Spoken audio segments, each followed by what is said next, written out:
Good morning. Welcome to Turfgrass Epistemology. I'm TravisShaddox. I hope everybody's doing well. It is a very bright, sunny, cool day in Lexington, Kentucky. It's March 12th, 2024. It's going to be a good day. It's been a very odd winter, kind of dreary and wet. But hopefully it's sunny. It was sunny yesterday, cold. It's going to warm up. I think it's going to get into the 60s, high 60s today. And I think it's going to get in 70 tomorrow, I believe. So, yeah, it's 46 right now, but it's going to get up into 66 today. And then 70s in a couple more days. So, it's spring. There's a lot of trees changing up there today. And saw some poa annua going crazy. The last 2 or 3 days, I saw a lot of poa out there growing. So, things are changing and it's that time of year where we're about to get going. So it's nice. I'm TravisShaddox. Welcome. Hope everybody's doing well. We're going to talk about potassium today. Bit of a challenging paper, but we'll get through it. Gray, good morning. CVO Hobo. Welcome to you. Sounds like a new handle to me. I haven't heard that before. You say, good morning. I found this channel over the weekend and I have learned so much that I have been doing wrong. Okay. Thank you for sharing your wealth of information. Well, you're welcome. If you go back and look, there's several times throughout the past episodes where I've tried to provide some clarity on how I feel the content is, and that is, it's not me saying these things. It's not TravisShaddox saying these things. I'm just doing my best to communicate the scientific literature in a way that you all can apply it. So there are some times where I do opine, for sure. I think most of the normal, regular listeners can tell when I'm just giving my opinion versus, just communicating the literature that I'm going over. But I do appreciate it. But I just want to make sure that that's clear that, this is my area of specialty. I'm an expert in these areas of nutrition and soils, but a lot of this stuff I go over, I've been reading for 20 years, but I still go over it. It's not my work. I'm just reviewing what was already published by other authors. Sometimes it's my own work, but most of the time it's not. Andrew Burris, good morning. It's full sun in southeast North Carolina. 70, nice. My family, when we came over from Europe, landed in North Carolina. We have the boat documents where they signed when they landed in, can't remember exactly what county, but there's a couple places in North Carolina that are called like Shaddox Creek. And that's where my originally family came from, England, I think it was. Landed in North Carolina. Turf Nerd Lawn Care, good morning. Connecticut Cubonican. Mid-60s in Connecticut. Rhodiamine and zero soil test on my home lawn maintenance agenda. Okay. Okay. Yeah, it seems a little early. I went out with some prodiamine a couple days ago, whatever it was. It seemed awful early to me. But it had been 60s and 70s for several days in a row. The soil temperatures are already like right at the, low 50s already here in Lexington. So I had a day where I had some time to do it. So I went ahead and did some of that too. Randy, good morning. Brady, Lush, Super TA, Mitch, Transition Zone. Good morning to everybody. So we only have one article today. It is... it's an older article. There's nothing wrong with older articles, but it's a little bit challenging to go through. And there's some information in here that is antiquated, and I'll explain that as I go through. But before we get to that, what I want to do is put up the scoreboard. So we're going over potassium, and here's the scoreboard for Turfgrass response to applied potassium. We've gone over many potassium papers in the past, but this month, seems like I've gone over more than 3 papers. But this month, so far, I have 3 papers on the scoreboard. And so what I'm looking at is a scoreboard with turfgrass response to applied potassium, where I have a positive column where the literature concluded there was a positive response. I have a none column, and I have a negative column. So the negative column where there was actually a harmful effect of the potassium, none and positive. And then I had the initial soil test K. That's really for me, but for you all to know too if you want to know it. And then the turfgrass that was used. So right now we have the Fitzpatrick and Gallard paper concluded there were no responses to potassium. And in the same paper, they concluded there was a negative response to potassium in some cases.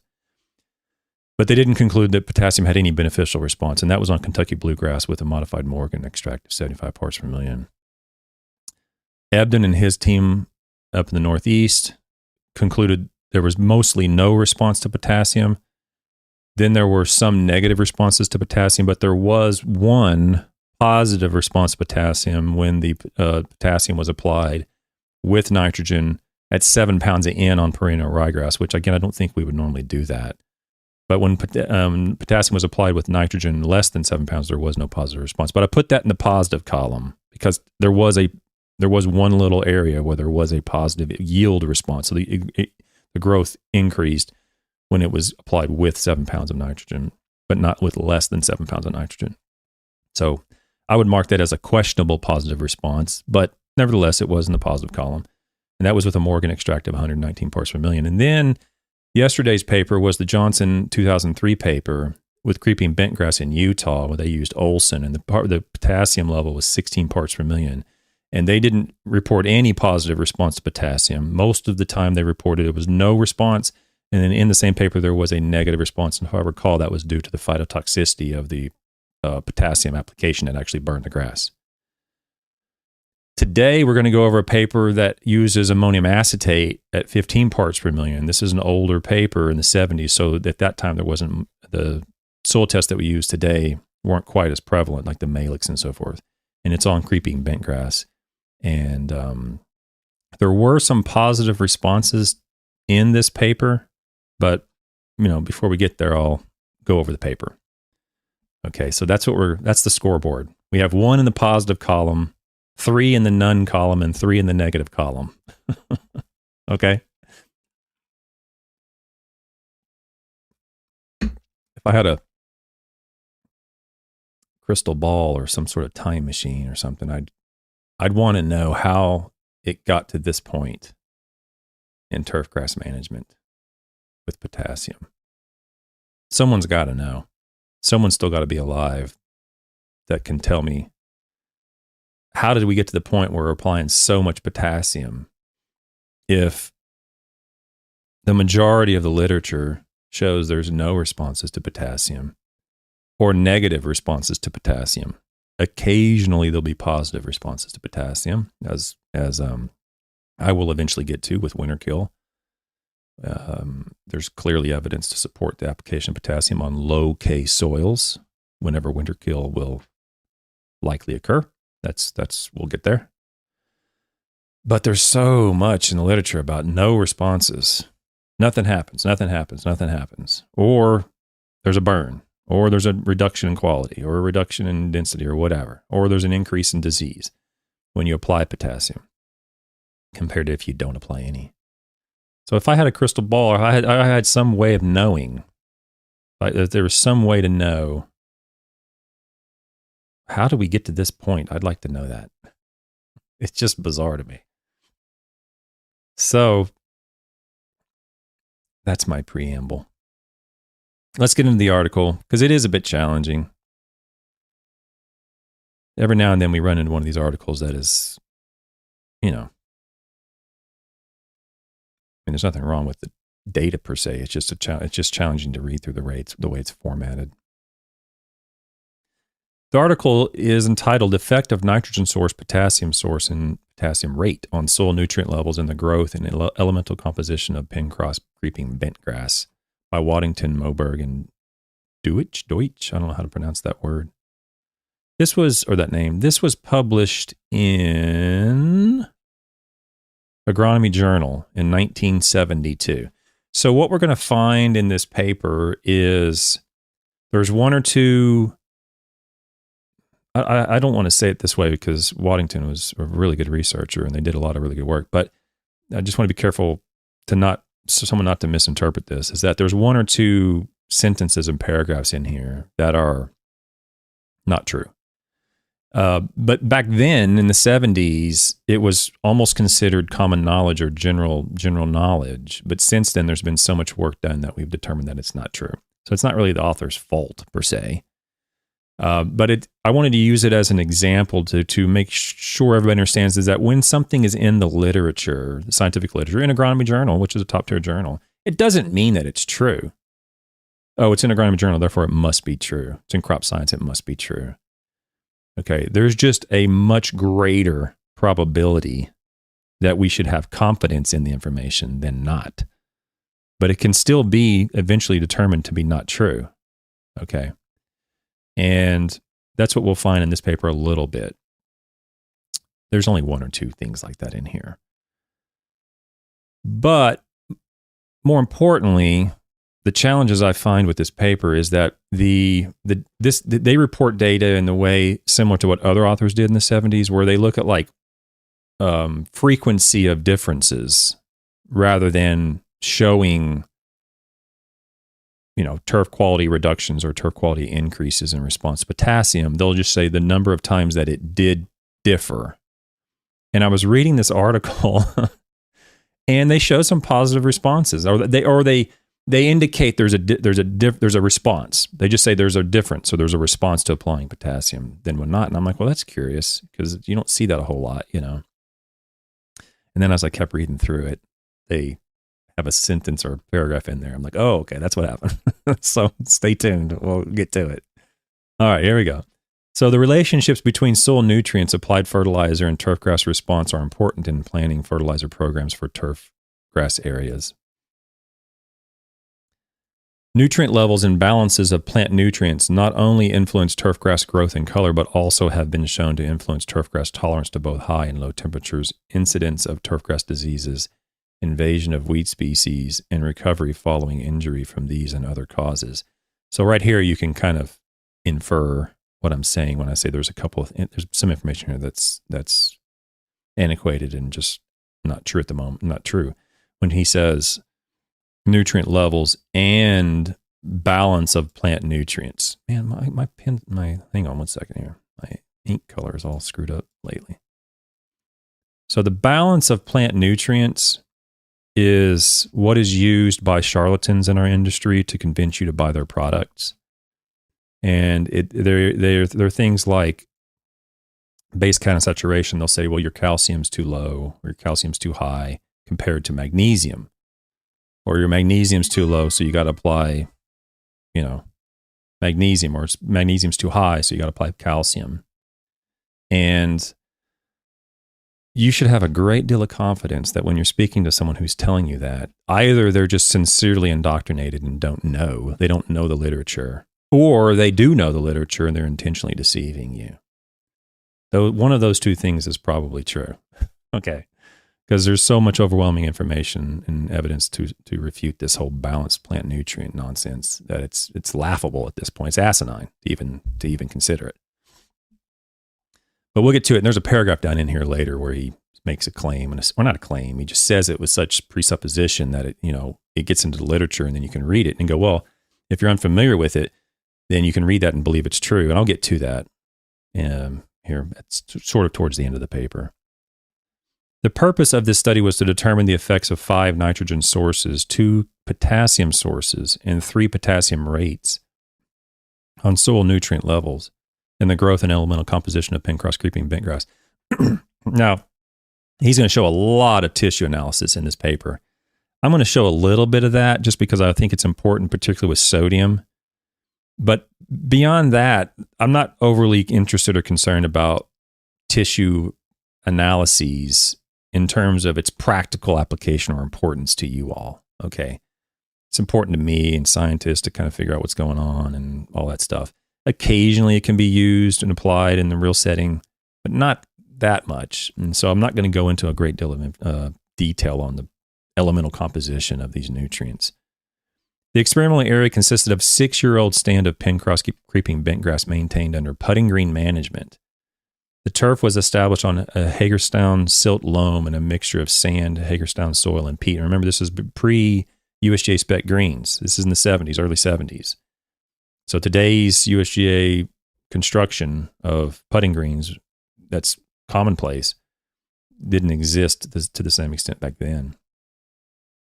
In this experiment, 5 nitrogen treatments represented a continuation of previously applied nitrogen sources on the 2.7 by 7.3 meter plots. Treatments were urea. So he also has nitrogen in here. And I'll go into a little bit on nitrogen, but I'm more interested in the potassium for this episode. Treatments were urea, argonite, which was a 700, processed tankage, which the argonite is a processed tankage. It's like a natural organic byproduct of treatment. Okay. Still around today with more ag stuff. Milorganite, which is activated sewage sludge, and 2 sources of ureaform, which are uramite and nitroform. So we're going to be looking at urea and processed tankage and milorganite and so forth and nitroform. Urea was applied every 2 weeks.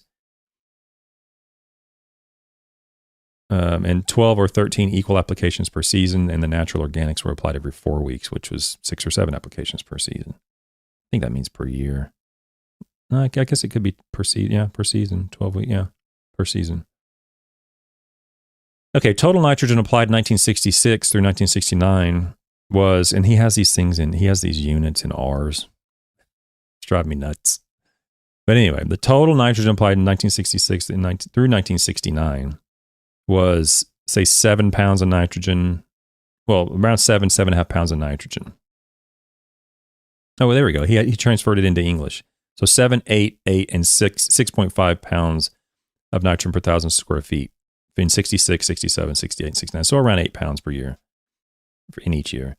In 1966, nitrogen plots were split for potassium treatments. And 2 and 4 pounds of potassium. Oh, he has it. 0, 2.5, and 5 pounds of potassium per 1,000 square feet were applied to those split plots. Subplot size, and then he has the subplot size. The source of potassium was potassium chloride, and the amount of applied was split equally between the spring and fall applications, which corresponded to the dates of the ureaform applications. So he used potassium chloride, which is good if you want to confirm the response was from potassium. So he used that. And so we're going to see positive responses to this. I wouldn't be overly confident with these results, but they do show some positive responses to potassium chloride nonetheless. So it is, it's there in the literature, but I'll get to it in a second. Like the manner in which the data are reported are a little bit ambiguous. You can't really pull out all the little details. And so just be careful if you ever choose to use this as a good reason to do something. I would just be real careful with this particular paper because there's many other papers that are a little bit more detailed, I guess. Portions of the clipping was retained for elemental analysis. Available soil nutrients were determined using a neutral normal ammonium acetate extraction for potassium, calcium, and magnesium, and Bray 1 was used for phosphorus. So all normal stuff there. Then there was a second experiment. In this experiment, 2 potassium sources were applied at 3 rates in a single and split application. Potassium chloride was included as a source of soluble K, and fritted potash served as a source of slow-release K. Fritted potash is produced by fusing feldspar and potassium carbonate. Okay, main plots were treated with either a single spring or a split spring fall application of fritted potash or potassium chloride. The plots were split with 3 levels of potassium. What were the rates? 0, 2.5, and 5 pounds of K. Is that what it was? Yeah, 0, 2.5, and 5 pounds of K. Clipping yields, elemental analysis of clippings, and soil analysis were determined using the same procedures as in experiment 1. So that's the materials and methods. So the short and skinny of it is they have 2 experiments. One of them, they have a couple different nitrogen sources and a couple different potassium sources. They have different nitrogen rates. And, they have different, it's split up. The nitrogen was applied, split up throughout the season, and the potassium was applied, I'm sorry, let me back up. The nitrogen was roughly applied around 8 pounds per 1,000 square feet per year. The potassium was applied at 0, 2.5, and 5 pounds. Okay, so they're increasing the rate of potassium in the first experiment, or they're basically keeping the nitrogen the same. But the source was KCl in the first experiment. And then the second experiment, they looked at fritted potash and KCl, and they increased the rates from 0, 2.5, and 5 pounds of K. And they're applying this to creeping bentgrass. I see they don't say where. That's what I'm saying. I'm pretty sure this was in Pennsylvania, because this Hagerstown silt loam is common in that area. And it says this was a contribution from the Pennsylvania Agricultural Experiment Station, so I'm pretty sure it was conducted at Penn State. But because this was so old, the standards for publication were just less back then. And so that's one reason why I wouldn't have as much confidence as in this paper as I would in the newer papers, because there just wasn't quite as strict back then. And so some of the information that you would look for as you would assume would just be common in today's literature wasn't in this paper. And that's not a knock on this paper. That was common to most papers back in this time period. Okay, so the results and discussion. Experiment 1. Soil nutrients. Soil test results for phosphorus, potassium, magnesium, and calcium are shown in Table 1. Phosphorus and magnesium levels for male organite plots were significantly greater than for other nitrogen sources. These results would be expected because the phosphorus and magnesium, about 1%, contain a male organite. I've mentioned this many times before, okay? If you're going to apply male organite or any other natural organic that has phosphorus in it to a turfgrass that is not deficient in phosphorus, you are going to inflate the soil phosphorus level unnecessarily. And there's at least one paper I know of, probably more than that one paper, that clearly conclude that as the soil phosphorus level increases, so too does the risk of phosphorus runoff. Not phosphorus leaching per se. Phosphorus is generally going to stay where it is in the soil in terms of vertical movement. But the runoff risk of phosphorus increases greatly as the soil phosphorus level increases as well. So this concept or this idea in the industry, particularly in the lawn care industry, it does happen in golf too. And it does happen in sod production as well, where we're applying these natural organics because they're only $300 a ton or whatever. And we're going to increase our carbon or whatever the other, perceived benefit is. You're going to create a high level of phosphorus in that soil if you do it regularly over many years. Okay. Unnecessarily. That's the key. You're applying phosphorus unnecessarily. And that's what they found in this paper right here too. It's set in the 70s, for goodness sake. Phosphorus levels were greater from male organite than the other nitrogen sources. Potassium rates significantly influenced potassium, magnesium, and calcium levels, but the differences were only slight in the cases of magnesium and calcium. Potassium was greater and magnesium was lower with the 5-pound potassium treatment than with the 1 or 0 pound potassium treatments. So what that says is real simple. The application of potassium at 5 pounds reduced the concentration of magnesium in the plant tissue. They're saying it was probably of no consequence, which I would agree. It's probably not going to cause any harm. But you're still going to alter the plant uptake of cations when you're applying potassium. In some cases, that could be favorable, which I'm going to go over right now, or here in the next couple sentences, or whenever I get to the table. And I'll explain that when I get to it. I even highlighted it so I wouldn't forget it. Okay? But in most cases, the reduction of the application of potassium is going to reduce other cations, usually in the tissue, calcium, magnesium, and so forth. Again, I wouldn't get overly concerned about that per se, because generally the plant's still going to have more than enough calcium, magnesium. It's all over the place. But just be aware that you're altering the uptake of cations in the plant tissue by applying potassium. Be aware of that. So, because if there is no benefit to applying potassium, then understand that only one of two things could occur if there's no benefit: either no response or a negative response. Okay, and here's kind of sometimes what can happen. You can reduce the cations in in the plant tissue. Again, I wouldn't worry too much about that right now, but it could happen. Calcium was higher at 0 potassium than at the 2.5 or 5 pounds of potassium. So it was 2.5 and 5 pounds of potassium. Reduced the calcium in the tissue. And then what he says here is where what I mentioned in the introduction is that the next sentence says, balance is important in determining the availability of these cations to plants. It is not important. Okay? Make sure that's clear. I'm saying this in this paragraph as the author quoted it.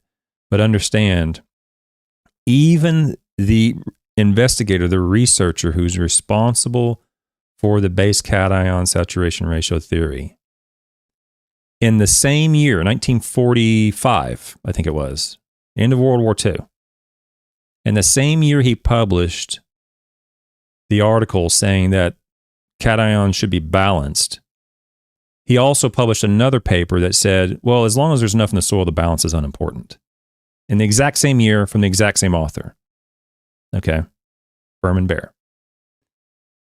So even the author that started all this nonsense has clearly, in the same year, said it's not that important. As long as you got enough, you're fine. But it's continued to perpetuate and to continue to grow. And even in the literature here in the 70s, so this is, 15 years after the concept was introduced, it gets into the literature and is stated in such a factual way when in fact it's not factual. So nevertheless, he says balance is important. The percentage saturation in a balanced soil will generally fall within these ranges. But then he has potassium 2 to 5, magnesium 10 to 15, calcium 60 to 80. And then he cites this paper, 6, and I'm sure that's the Furman Bear 45 paper. Oh no, this is a different one, interpreting soil tests for turfgrass maintenance. So this is just an internal Penn State leaflet, basically. So that's even worse. The 0, 2, and 5 pounds of potassium treatments had potassium saturations of 1.7, 1.9, and 4% respectively. Magnesium saturation range from 18 to 19%, and calcium from 77 to 79%. So what he's saying basically is that the application of potassium in this study altered the base cation saturation in the soil. Okay? Completely useless. Forget about it. I think if I tried hard, I think I could actually go over a paper a different paper every week for an entire year. And every paper will refute base cation saturation. I bet there's 50 papers in the literature that will clearly show the calcium magnesium ratio is useless. Base cation saturation is useless compared to just sufficiency levels. I bet I could do that. That's how strong the evidence is refuting base cation saturation. So don't believe it. And I'm sorry he put it in here. I marked it in red. But I just wanted to point this out, that it is occasionally in the literature, especially in some of the older literature, where even in those days, even in the early 1900s, before Furman Bear even posted that, there was clearly literature refuting this stuff. But nevertheless, it's in this literature as if it's fact, when in fact it's not fact at all. Don't believe it. Under most conditions, it would be expected that phosphorus and calcium levels would be greater near the surface because of the immobility of these elements in the soil. However, on these plots, significantly higher levels of phosphorus and calcium occurred at the lower sampling depths. Now, he has sampling depth differences in this paper, which I'm not going to go into a great deal. But he didn't find that the 0 to 5 or 0 to, I guess it was 2 inch. I don't know what the depth was, 0 to 2 inches. He didn't find greater nutrients in that 0 to 2 inch as he did in previous papers. There's previous papers that show the nutrient levels tend to stay elevated towards the surface of the soil.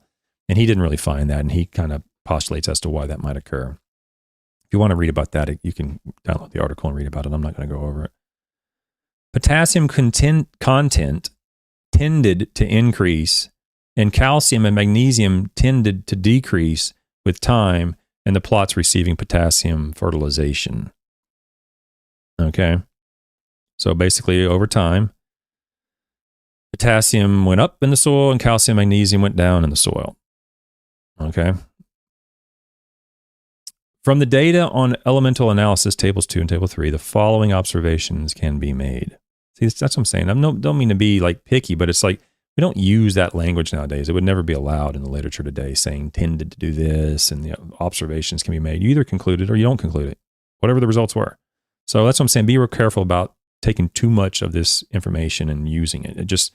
I need to go over this paper at some point, and this is the best place to put it, I guess. Nitrogen content was greatest with urea in the tissue, except in the spring period. Okay. Nitrogen content was highest with no potassium fertilization.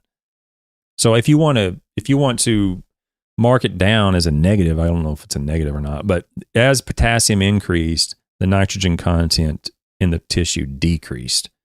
The greatest nitrogen in the tissue was found at the lowest potassium level, no potassium. I wouldn't put too much into that, but it's there. Calcium and magnesium contents decreased with increased potassium fertilization. Although significant differences in elemental content occurred with the majority of elements and some of the trace elements, no levels seem to be critically low. So in other words, it decreased, but it probably wasn't that important. And I would agree. You have to really screw up some stuff in the tissue, like really do some crazy stuff to get the tissue levels of the calcium, magnesium low enough to actually see a deficiency or a problem with it. But nevertheless, it will alter it usually.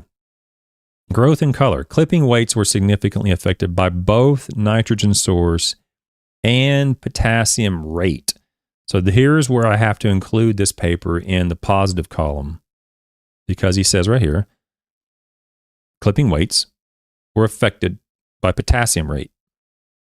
All right. And that's when I was reading this, I'm like, well, that's a bit curious, and he used KCl. So, I have to just like, okay, well, read more. It seems a little bit odd. You'd see that, but that's what he found. So I keep reading it. Let's just keep reading this and I'll go back to the table because it's kind of funny. Okay, here we go. Ureaform and urea usually out-yielded the natural organics, and milorganite out-yielded agronite, though through the months of June. So ureaform and urea outperforms milorganite and natural organics. Where have we heard that before? Yields were similar in July, but during August and September, the growth with milorganite was greatest with a few exceptions. Oh, there you go. Milorganite turned up on the end, towards the end. Yields from agronite, this was the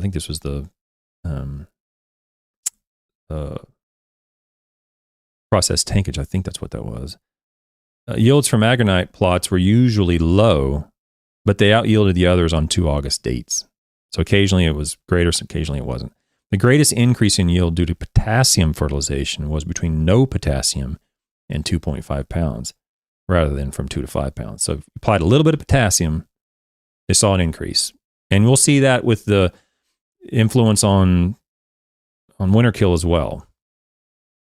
We'll see that with influence when we get to warm season grasses when there's a benefit.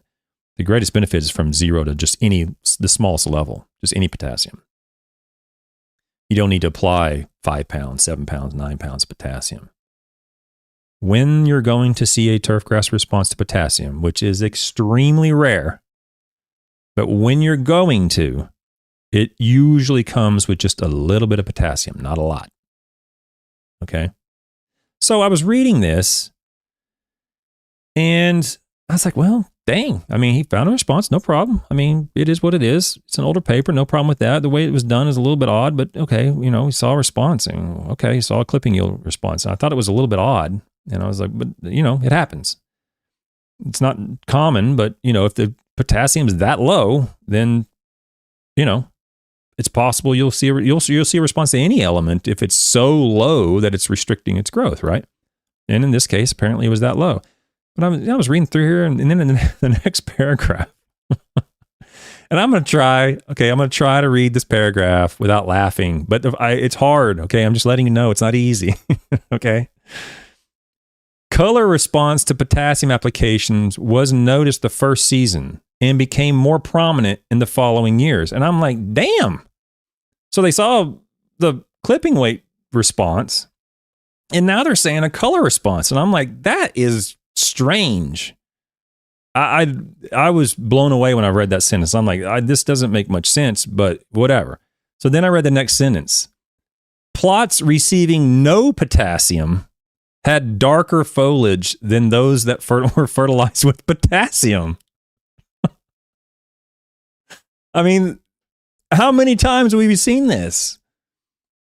So the literature since then has continued to convince me that potassium applications generally won't result in any response, much less a quality response. And even in the 70s, when they say a color response occurred, I'm like, how in the world has a color response occurred? And then he says right here, the color response was actually a harmful response because no potassium was the turf with no potassium was the darkest green. I love that. Oh, Lord. The only striking difference that occurred in color of nitrogen treatments was consistently lighter green color of milorganite plots. So again, milorganite's getting beat up. The lighter green color from milorganite. We got to apply milorganite. We got to throw her down. Da, da, da. I mean, if you do it at the right rate, at the right time, I've said before, you can do it with any nitrogen source. But consistently in the literature, you'll find that turfgrass, if you're comparing nitrogen sources, turfgrass under milorganite treatments generally will not be as high quality or color than from, say, urea or something along those lines. Okay, the difference was slight. Then it says, another observation has been that the plots receiving no potassium exhibited earlier greening and growth in the spring. Oh, God. Oh, man. So I'm reading this paper and I'm going, man, something's wrong. I mean, this is totally against what I know. You know, it's just totally against what I'm aware of in the literature. And then, no, it's not. He's saying there's a difference, but the difference is that potassium reduced the quality. Potassium reduced the greening and the growth in the spring, the application of it.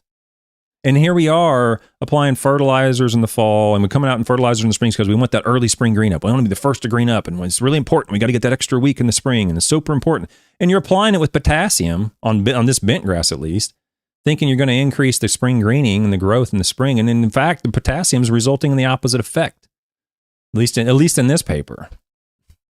It's ridiculous. I mean, that's the reason I said at the beginning, I want to know how we got to this point. How do we get to the point where potassium has to be applied? Potassium is a stress element. We got to apply it. We got to reduce the stress. We got to reduce disease. We got to reduce all this stuff. And I mean, and most of the time, it's either nothing or a detrimental effect. I'm telling you, it's absurd. God, can you imagine the millions and millions of dollars that have been wasted applying potassium because people think it's going to be beneficial to their turf? It's absurd. Okay, so let's look at these tables here real quick before I go on to this experiment 2 results. And what I'm looking at here, table 2, is the effect of nitrogen source potassium rate in year on NPK, calcium, magnesium contents of pencross creeping bentgrass. And then in the next couple ones down, it's going to be basically the same thing, but it's going to be in a different year. So this is the first one's clippings for 3 seasonal sampling times, and the next one's going to be in 1968 only. So I can't really zoom into this, but I'll do my best to read it. What we're looking at here is the potassium rate of either 0, 2.5, or 5 pounds of potassium. And we're looking at the nitrogen content. So you're going to want to look from left to right if you're reading this. So when we applied no potassium, the potassium or the nitrogen content was around 5.1. Yeah, see, they don't even have the unit, but I'm sure it's percentage or grams per kilogram. Yes. Oh, here, elemental percentage over here on the left. So yeah, elemental percentage. So 5.1% when no potassium was applied and 5.0% when 5 pounds of potassium was applied. And they claimed that was a significant difference. I would argue as the authors argued, it's probably insignificant in terms of any practical importance. But they showed a reduction in nitrogen applying 5 pounds of K. And then, of course, when you apply potassium, the potassium is going to go up. It went from 1.7 to 2.7. So the potassium in the tissue went up. Yay, hooray, for whatever reason you'd want that to happen. I mean, the turf quality went down. but the potassium in the tissue goes up. So you'll have the potassium in tissue go up pretty much every time. Again, as I've said before, I don't particularly care about that unless there's a strong correlation between that and some other metric that I'm interested in. And there will be with some winter kill issues. I think there might be even some with anthracnose, if I'm not mistaken, where you want to stay above a certain percentage. You can at least use that to help diagnose problems. But for the most part, potassium in the tissue, I mean, it's nice to know, but I wouldn't use it for any fertility management practices unless you have some more information, basically. But here's where they were talking about, the authors were talking about reductions in calcium and magnesium. Calcium went from 0.7% to 0.5, and that was significant.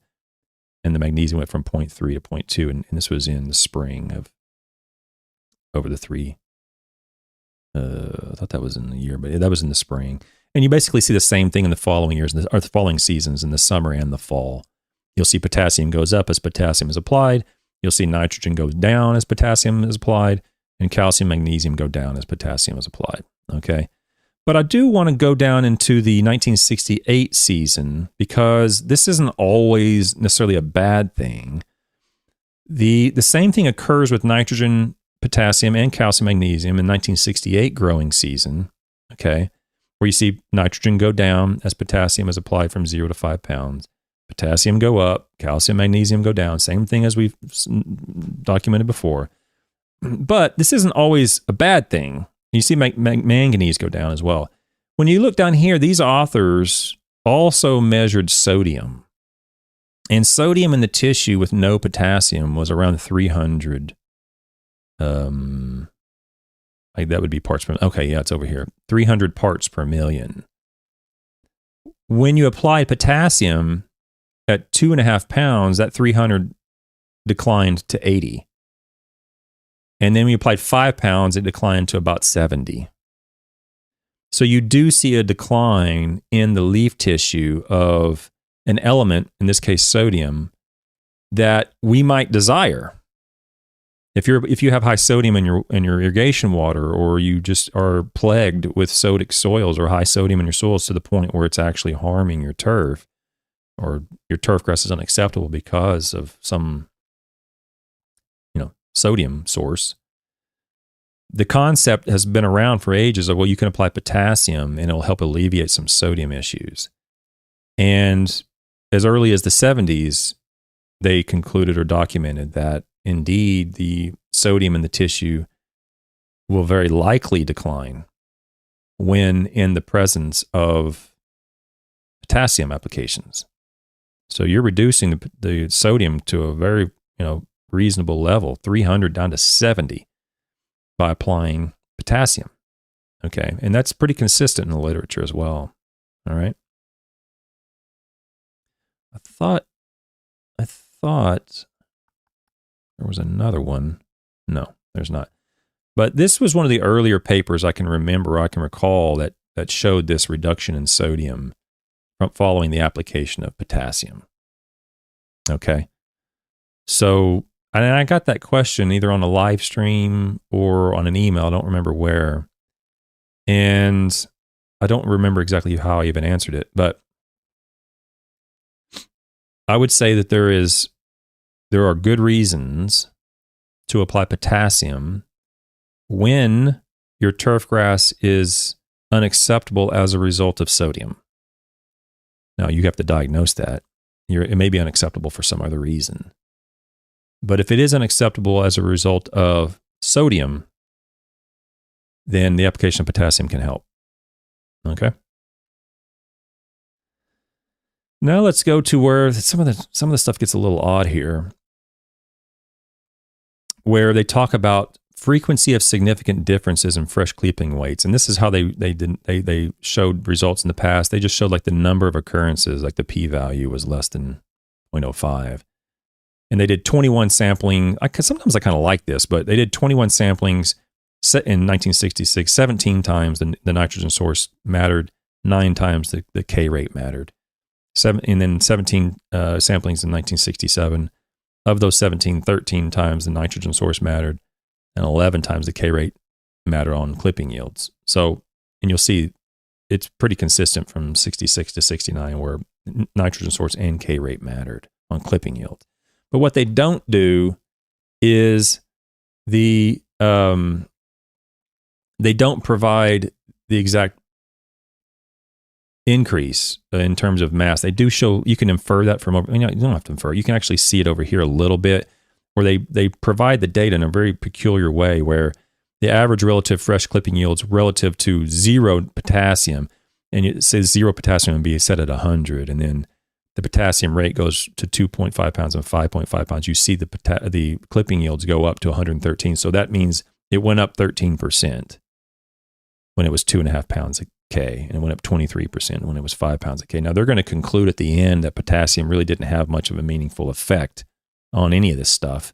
But they do show, and this is the reason why I have to include it in the positive column, they do show an increase, but I don't know how to interpret that, because later on they conclude that there really wasn't much happening. So take it for what it is. Experiment 2, which is where we had 2 different potassium sources. The effect of potassium applications on exchangeable potassium is affected by the potassium fixation and release characteristics of the soil, and different results could occur with different soil types. The reason I highlighted that in yellow is because we've been talking about potassium mineralization from potassium-bearing minerals. We have not talked about fixation of potassium in certain types of clays. But with potassium, these authors actually noted here that the mineralization or release of potassium into the soil solution can occur in some soils, and the opposite can occur, where the soil can actually absorb it out of soil solution, depending on the minerals that are in the soil. So, and the soil test extractant, let's just pick Mehlich 3, isn't particularly good at extracting a portion of that potassium that's in the actual mineral itself. So you could extract a portion of potassium out of the soil. If it happened to be a soil that was high in potassium-bearing minerals, let's say you had 15 parts per million on your Mehlich 3, but it's not accounting for the potassium that's going to be mineralized out of that potassium-bearing mineral. It's not accounting for that, because the soil test extracting the Mehlich 3 isn't going to really pull much of that out. So you get a soil test that says 15 parts per million potassium. Well, let's say 15. Let's say 30. It says 30 parts per million potassium. And you go, oh, I'm low, I need to apply potassium. But you don't realize that the soil itself is providing some potassium that the test didn't account for. So you might not actually need to apply any potassium. Or the reverse could happen, where the soil is actually absorbing potassium out, where the potassium, say, is 30 parts per million Mehlich 3. And you go, oh, well, I probably need to apply some. Well, you might need to apply some, but it might be actually worse. Let's say the potassium level was 50 parts per million, where you might say, I probably don't need to apply any. But the soil's pulling some of that out of the solution, and the soil test isn't going to account for that. That 50 parts per million might be low in those types of soils. So there's a lot going on with potassium in the soils, is my point, to where soil tests will kind of give you a ballpark idea, but you can't just pick a number. You can't just say it's going to be, you should be greater than 60 parts per million. You should be greater than 30 parts per million. Okay. It's probably somewhere in the 30 to 50 parts per million range, but it's going to depend on the soil. And that's what they say in 1972 in this paper. Okay. Fixation and release characteristics of the soil, and different results could occur with different soil types. And I completely agree. Different soil types will have a different impact on potassium availability or solubility. And soil tests generally will not be able to account for that influence. Okay, we're getting close to the end, only a couple more paragraphs. Significant differences due to K rate, potassium rate, occurred with potassium, calcium, manganese, and sodium in both years, with phosphorus in 1966 and with magnesium and nitrogen in 1968. The increase in potassium and copper content and decrease in sodium, calcium, magnesium, manganese, and sodium due to the increases in potassium fertilization are in agreement with the results of experiment 1. So they found the same thing. Applying potassium is going to alter the cations in the soil. Basically that simple. Mass action. You're throwing a bunch of potassium out there, and it's going to knock off cations that are on the soil. Either they're going to leach through, or they're going to be immobilized, or something else is going to happen to those cations. Maybe they get taken up. But the application of calcium is going to alter, or any cation is going to alter the other cations that are in the soil. And it might very well alter the cations that are in the tissue, which is what this paper showed. There's no need for that unless you actually need the potassium. Okay, if you need the potassium, that is what it is. But if you don't need the potassium, why try to go screw up something that's already working, you know? Although soil levels and plant uptake for some elements were decreased by potassium applications, the magnitude of these changes was not considered critical. And it's probably true. I mean, you're altering the amounts that are in there, but it's probably irrelevant, to be honest. In some cases, it is relevant, such as sodium, where you might actually want to reduce sodium in the tissue. But the chances of you reducing calcium so low that you'd have a deficiency is remote. Okay? You'd have to really screw something up to get calcium and magnesium so low that the turfgrass is going to be unacceptable as a result of that. Okay? But nevertheless, be aware that you are altering things. Growth and color. Fresh weights of clippings were affected by potassium source and rate on some occasions. Occurrence of significance due to treatments is shown in Table 8. I think, I didn't show that. Potassium source significantly influenced yield on 16 of the sampling dates. So 84% of the time didn't do anything. 16 of the times potassium source did affect it. With one exception, the difference resulted from higher yields with potassium chloride application. So only with one exception. There was higher yields with KCl than with the fritted potassium. Yields were significantly increased by potassium on 21% of the sampling dates. At times, a significant potassium source times potassium rate interaction occurred due to higher yields with increasing KCl, but not to fritted. In other words, the yield sometimes influenced when KCl was applied, but did not change when fritted potash was applied, and that's what created the interaction. So KCl is soluble, fritted potash is not as soluble, and there wasn't much of a response to the fritted potash. The KCl actually resulted in an increase in yield, which is not that common, but on low K soils, I suppose it can happen. Color differences due to potassium source were not noted.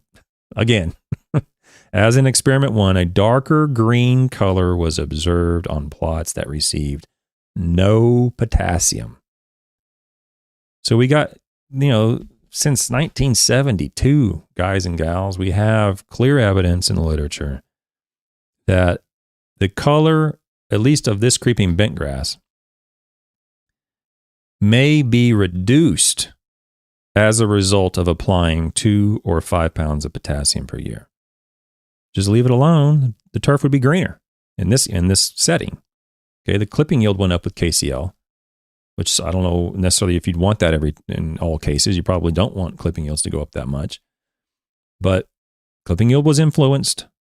If you want to say increasing clipping yield was a benefit, then I'll put it in the benefit column. But the color was harmed, reduced. So it's got to go in the negative column too. The lack, and here's where the conclusion, even though there were some differences and there were some increases in growth rate, they conclude at the end here, and this is where I struggle with this, the lack of major differences in growth, chemical composition, and soil test values due to K source and application frequency under the conditions of this experiment suggests that the main advantage of fritted potash would be decreased burn hazard. So there would be no value to fritted potash if unless you just want to reduce the burn. So there wasn't much value to potassium other than to yield. So if you want to increase the yield on creeping bentgrass, I suppose KCl might do that if the potassium is very low. And remember, the potassium in this study was determined through ammonium acetate. And the ammonium, where did I get that from? The ammonium, right here, the ammonium acetate. Let me pull this up right here. The ammonium acetate at the 0 to 5 or the 0 to 2 inch depth with no potassium was 0.16. That's milliequivalents per 100 grams. So somewhere in here, let me see if I can find it real quick. I thought I had that on here.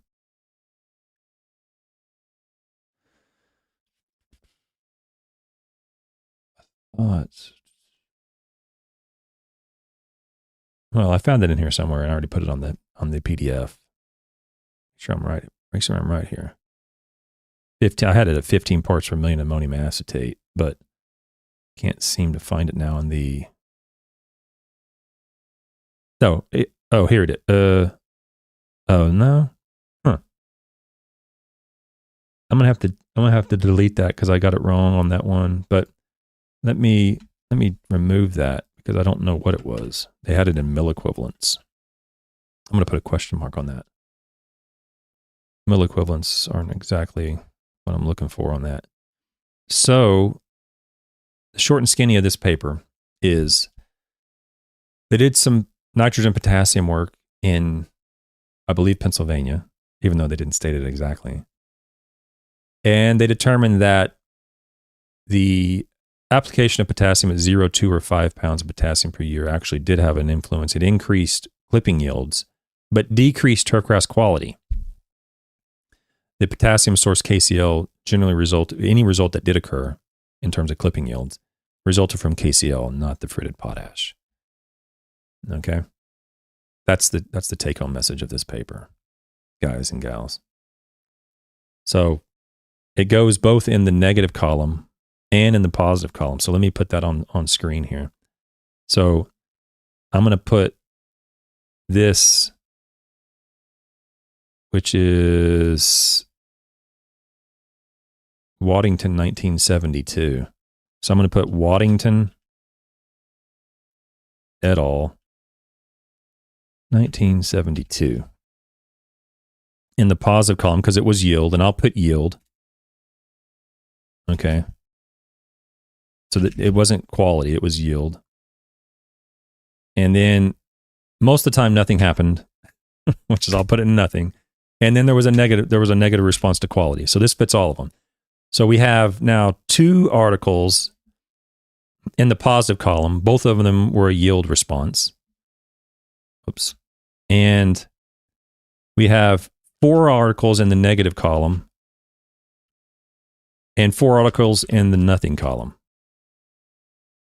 Okay. So we have yet to actually document a positive response to turfgrass quality following potassium applications. And we've gone through 4 papers on Kentucky bluegrass, perennial ryegrass, and creeping bentgrass. That's going to change when we get to warm season grasses, because I know there's a couple papers that actually do show a positive response to a turfgrass response to a quality response to potassium. So we're going to have a couple over here in the positive, but it's not very good. And these aren't equally weighted. Like, in other words, like the amount of responses that we found as none in these articles was substantial. Remember, the yield was, I think it was like 20% of the time you saw a yield response. 80% of the time, there was nothing happen, okay, in terms of yield. So even when there was a beneficial response in the Waddington paper, it was only like 20% of the time, 25% of the time. So all the other time, there was nothing happening. So it's not equally weighted, but nevertheless, that's the way I'm going to keep the scoreboard going. Okay, guys. I'm going to read some chat, and then I'm going to close this thing off. So Randy from Bulgaria says, any basic thoughts why I get best color longevity from calcium nitrate compared to ammonium nitrate and ammonium sulfate? Same rate of nitrogen in high pH native soil. How would you approach such a case? Well, I mean, you just want to know my thoughts on it. My thoughts are that I don't know what the high pH soil is. I don't know, what high pH means to you. But if I'm in a high pH soil, well, it depends on what the pH is. But if you're seeing a better response from calcium nitrate, I would want to confirm that that's actually true. In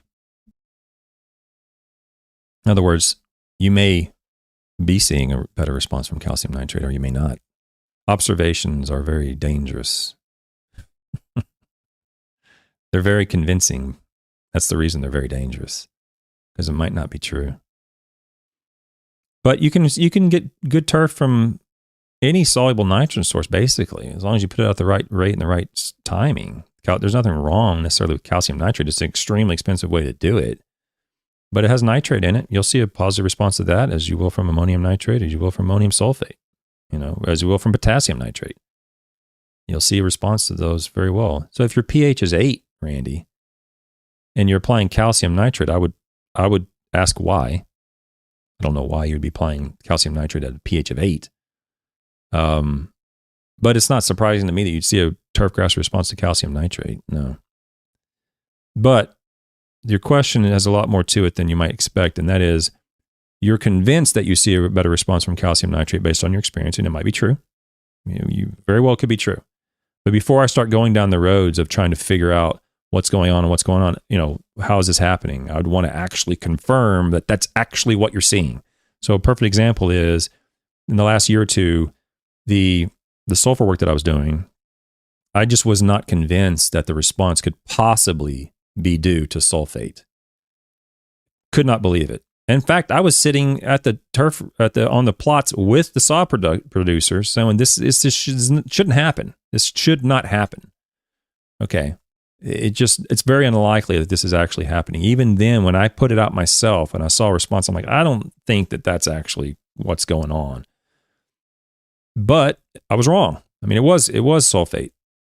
The point is, you have to do a lot more work to actually diagnose. Indeed, it is a better response from calcium nitrate than ammonium sulfate or ammonium nitrate. There's a lot more work that needs to be done in sort of pilot studies. So I did a pilot study in that case, and I just did, magnesium sulfate, calcium sulfate, ammonium sulfate, urea. I just wanted to make sure that I'm doing what I can before I jump in and do a full study. I just did 3 or 4 plots. It's not really a pilot study, but I do that as I'll identify that as a pilot study, just to kind of get a general idea as to what's going on before I really jump in with both feet and start investigating it. And in that pilot study, I saw no response from urea. I saw a response from magnesium sulfate and calcium sulfate and ammonium sulfate and potassium sulfate, whatever the other one was. And I'm like, you're not going to see a response from potassium sulfate. You're not going to see that. But I did. And so that's what started me down that road. So I guess what I'm saying is I do a little bit more. Maybe you have. I don't know what you're doing and not doing. But I would be a little careful about assuming that it's true until you have a little bit more information. And maybe you do have information. Like I said, I don't know. I don't know what you've done or haven't done. All right, guys, I'll be back tomorrow morning with another potassium paper. I'm going to leave you with some more music today. And don't forget, if you want to do Calendly, sign up. The prices on the Calendly are going to go up in April. So this is the last month. If you want to consult with me at that set fee, this is the last month for that. And next month, the memberships are going to open up and the Calendly prices will go up, but not for members of the channel. It'll stay at the $50 for all members of the channel. Okay. So Randy, send me an email or we can chat about it more later about your work. Okay, guys? Thanks. Appreciate it. Talk to you guys tomorrow. Bye.